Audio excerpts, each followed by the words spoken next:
Assalamualaikum warahmatullahi wabarakatuh. Saya Aisyah Arfani, mahasiswa Universitas Muhammadiyah Sumatera Utara dengan NPM 22090100078. Pada kesempatan kali ini kita akan membahas mengenai UML. Jadi apa saja diagram yang ada di dalam UML? Yang sering kita gunakan semuanya akan kita bahas di video kali ini. Langsung saja kita akan bahas tentang UML tersebut. Jadi apa itu sebenarnya UML?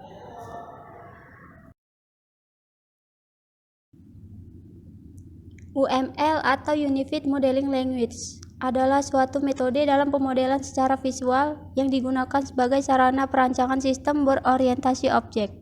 Awal mulanya, UML diciptakan oleh Object Management Group dengan versi awal 1.0 pada bulan Januari 1997. UML juga dapat didefinisikan sebagai suatu bahasa standar visualisasi, perancangan, dan pendokumentasian sistem, atau dikenal juga sebagai bahasa standar penulisan blueprint sebuah software. UML diharapkan mampu mempermudah pengembangan perangkat lunak serta memenuhi semua kebutuhan pengguna dengan efektif, lengkap, dan tepat. Hal itu termasuk faktor-faktor scalability, robustness, security, dan sebagainya. Manfaat UML dapat memberikan bahasa pemodelan visual atau gambar kepada para pengguna dari berbagai macam pemrograman maupun proses umum rekayasa, menyatukan informasi-informasi terbaik yang ada di dalam pemodelan, memberikan suatu gambaran, model, atau sebagai bahasa pemodelan visual yang ekspresif dalam pengembangan sistem.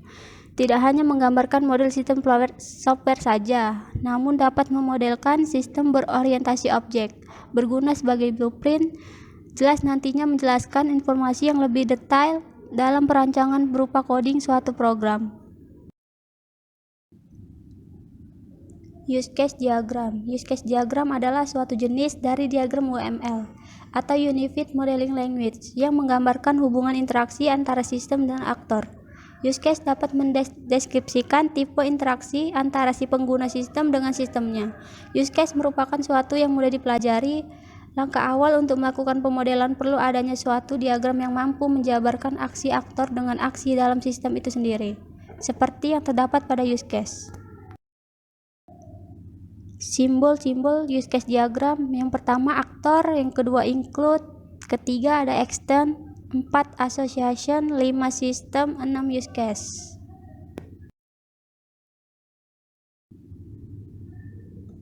Contoh dari use case diagram di mana pada use case diagram ini adalah sistemnya namanya bank ATM. Nah, ini yang kota ini namanya sistem atau bundarannya, kemudian garis ini asosiasinya. Lalu itu gambar manusia ini adalah aktornya. Jadi di sini ada 3 aktor, di mana aktor pertama adalah bank, yang kedua adalah customer, yang ketiga adalah teknisi. Kemudian untuk use case-nya adalah bentuk oval. Oval ini seperti check balance, kemudian deposit funds, withdraw, cash transfer funds, kemudian maintenance dan repair. Nah, jadi apabila user atau aktor ini mengakses dari use case-nya, maka langsung saja kita berikan arah garis ke use case. Dan pastikan use berada di dalam kotak bunderis atau kotak sistem ini biasanya untuk nama sistem berada di atas, seperti contoh di sini sistemnya adalah bank ATM, jadi customer ini diarahkan. Customer bisa melakukan check balance, kemudian deposit funds, kemudian withdraw cash, dan bisa melakukan transfer, lalu bank bisa melakukan check balance, deposit funds, withdraw cash, transfer funds. Sedangkan teknisi hanya bisa melakukan maintenance dan melakukan repair, jadi teknisi tidak bisa melakukan check balance. Apabila dia ingin melakukan check balance, dia harus memasukkan ke customer, jadi bukan sebagai teknisi. Kira-kira seperti itu contohnya.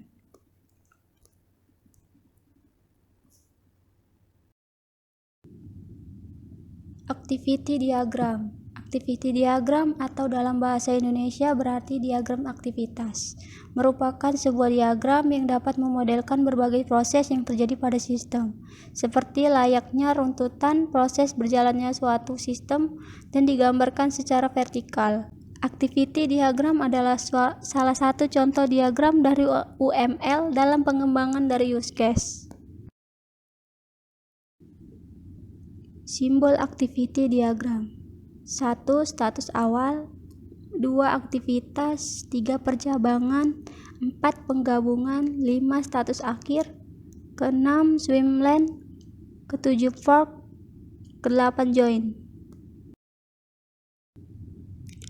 Contoh activity diagram. Buka website, lalu memilih menu tracking paket, tampilkan halaman website, kemudian masukkan nomor resi paket, baru tampilkan halaman tracking paket, lalu cek data tracking paket, dan tampilkan data paket dan rute tracking. Udah gitu aja.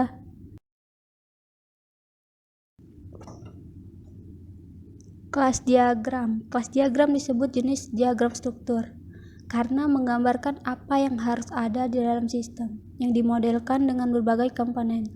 Berbagai komponen tersebut dapat mewakili kelas yang akan diprogram, objek utama atau interaksi antara kelas dan objek.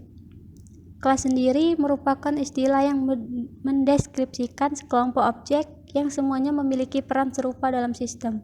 Sekelompok objek ini terdapat atas fitur struktural yang mendefinisikan apa yang diketahui kelas dan fitur operasional yang mendefinisikan apa yang dilakukan oleh kelas. Adapun simbol dari diagram kelas, yang pertama generalization, yang kedua Naive association, yang ketiga class, yang keempat collaboration, yang kelima realization, yang keenam dependency, yang ketujuh association. Diagram kita bisa gunakan di sini contoh kelas anggota, di dalamnya ada properti. Nah, properti yang atas biasanya properti atau atribut. Kemudian yang di bawah kotak di bawah ini namanya function atau method. Jadi contoh di sini anggota memiliki atribut atau apa yang ada di dalam anggota tersebut. Misalnya ID, setiap anggota memiliki ID dan nama. Kemudian akses yang bisa dilakukan, apa aksinya, bisa melakukan insert data dan update data. Kemudian bisa aja ada kelas namanya pinjam buku. Nah, dalam kelas pinjam buku atributnya adalah ID tanggal pinjam, ID buku tanggal, kembali ada petugas, dan untuk fungsinya bisa insert data, update data, kemudian pilih buku, kemudian ada kelas dengan nama petugas. Jadi intinya gitulah. Mungkin cukup untuk saat ini pembahasan kita tentang UML. Untuk masing-masing detail dari UML, contohnya seperti detail untuk use case, activity, maupun kelas diagram akan kita bahas pada video-video selanjutnya. Sekian dari saya, terima kasih. Assalamualaikum warahmatullahi wabarakatuh.